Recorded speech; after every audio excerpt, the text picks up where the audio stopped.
Okay, Oh, funny. welcome to Wait, Arley. yeah, action, go. Welcome to Arley, Alabama, Christmas 2010.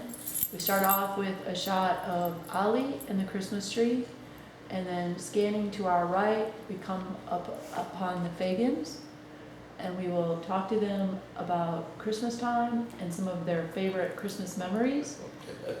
We'll start first with their first Christmas. Tell us about your first Christmas. Okay, the first one. Our first one. Wow. I don't even remember that one. Well, we lived in an apartment in South Shore. Okay.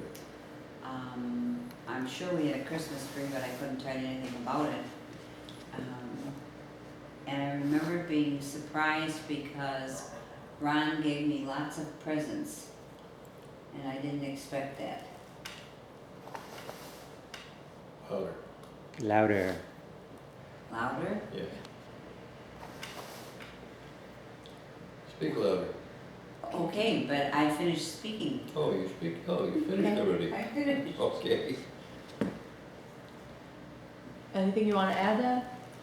What about the first one? I don't remember much about that one at all. Well, tell us about Christmases that you do remember. Okay. I remember one Christmas we gave you a kitchen set. I don't know, was it a stove and a refrigerator and an oven?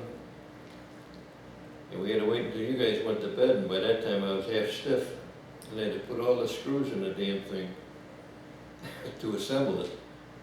I will never forget that. That was my Susie homemaker oven, maybe? There you go, the Yes. oven with the light in it, and oh God.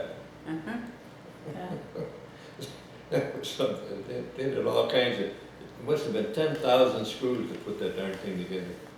What about the Christmas when you got your first Christmas tree and the dogs ate all the candy off the tree or something? Oh, That was all funny. right, we didn't have a lot of money, and we went to a place that sold trees, and we bought a great big artificial tree.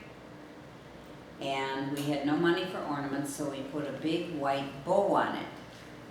And then we had a German Shepherd at the time, and we put a bag of Hershey candies on. We hung each of the little candy kisses all over the tree. And as a footnote, we had a white bedspread. So we went out one night and came back in and found the center of the white bedspread chocolate with all kinds of silver paper. The dog had taken the candy kisses off, I assume one by one, opened them and devoured the contents. With that big mouth, he was able to do that. Mm-hmm. Mm-hmm. Leave all the Yeah. cellophane or the tinfoil. Yeah. That was something else. What- We had another Christmas, and you were about 4 or 5, and your father and I both worked in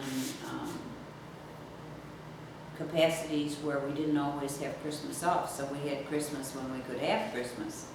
So we were having Christmas when we could have Christmas, and your father dressed as Santa Claus, and when he came in, you looked up and said, "Hi, Dad."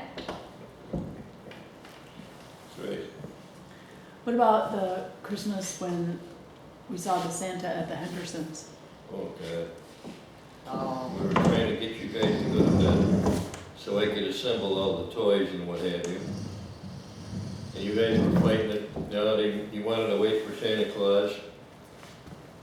You or Francis looked out the window, and the Hendersons had hired someone to play Santa Claus.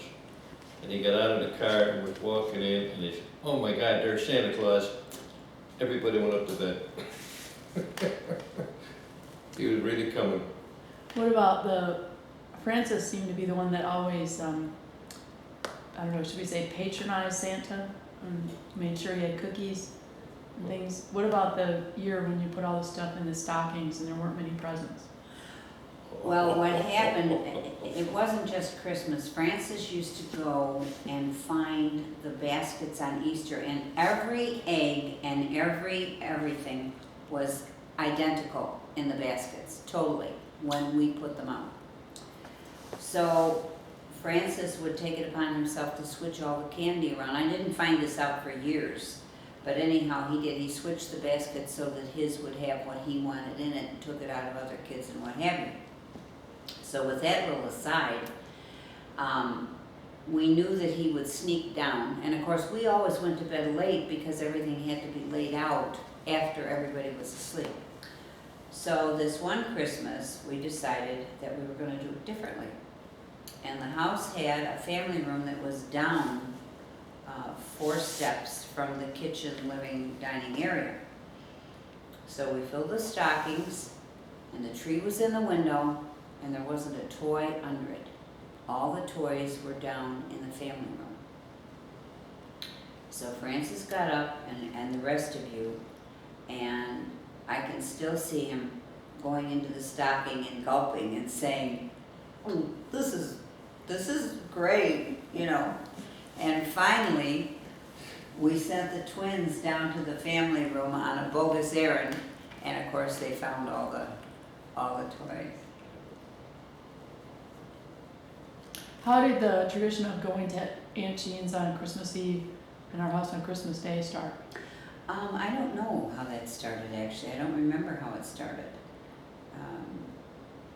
I just know that we went there. We went there Christmas Eve, and we were at our house Christmas Day. Yeah, That's right. And- always. And I remember one Christmas, oh sweet God, we had lots of company in and out, and Aunt Jean and your father had made homemade Cool. Kahlua. Lots of it. And that night, we wound up, the only 2 sober people beside you kids were my mother and myself. Everybody else was gone. And we had people sleeping on the floor and people sleeping in the basement. I mean, everybody was just, nobody went anywhere. Was Aunt Jean on the couch in the living room? I don't even remember now. I do remember that from the beginning of the slate entrance to the kitchen was lined up with the bottles of this Kahlua, because what they made out of it, what do you call that drink? Black Russians. No. Brandy That- Alexander's. Brandy Alexander's, only they used the Drambuie for it. So, and of course it was like drinking a milkshake, right? Hmm. Right. Well, It hit everybody. We wouldn't let anybody drive home. that's not true. Catherine O'Brien did drive home. Catherine O'Brien could hold a distillery and still drive home. Yeah, One night she drove home, she was really 3 sheets to the wind, and it was snowing like hell. We begged her not to go, and she drove all the way into Chicago, down 103rd and Wood. They called us when she got there, and she was fine. And she could really drink, Yep.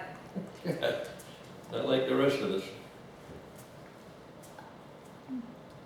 What about Christmases when we were older? So what about, do you see Connor and Patrick very much at Christmas? When we were in Florida and they lived in Florida, we saw them on Christmas, absolutely. We stayed at their house and we were there when the kids got up for their Christmas morning. So yeah, we did. We saw them. And Mike's kids we saw once. They spent Christmas with us in Sun City Center.